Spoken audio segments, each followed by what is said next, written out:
என் சகோதரனே, என் சகோதரியே, அல்லாஹ் இந்த உலக வாழ்வில் என்னையும் உங்களையும் மட்டுமல்ல, அல்லாஹ் படைத்த எல்லோர்களையும் அல்லாஹ் சோதிப்பான்.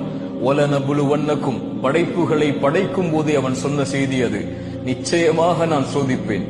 செல்வத்தை எடுத்து சோதிப்பேன், உயிர்களை பறித்து சோதிப்பேன், உடைமைகளை எடுத்து சோதிப்பேன், இப்படி பசியை கொடுத்து சோதிப்பேன், இப்படி எல்லா வழிகளிலும் நான் சோதிப்பேன்.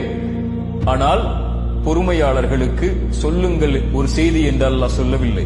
வபஷ்ஷிரிஸ் சாபிரீன், பொறுமையாளர்களுக்கு நல்ல செய்தியை, நற்செய்தியை நபியை சொல்லிவிடுங்கள். என்ன நற்செய்தி? அல்லதீன இதா அஸாபத்துஹும் முஸீபா, அவர்களுக்கு ஏதாவது சோதனை ஏற்பட்டால் அவர்கள் என்ன தெரியுமா சொல்லுவார்கள்? இன்னா லில்லாஹ், நாங்கள் அல்லாஹ்வை சார்ந்தவர்கள். வ இன்னா இலைஹி ராஜிஊன், அவனிடத்தில் தான் நாங்கள் செல்ல இருக்கிறோம். எங்களை படைத்தவன் அவன், எங்களை மரணிக்க செய்பவனும் அவன்தான். அவனுடைய நாட்டத்தை மீறி எங்களுடைய வாழ்வில் எதுவும் நடக்காது.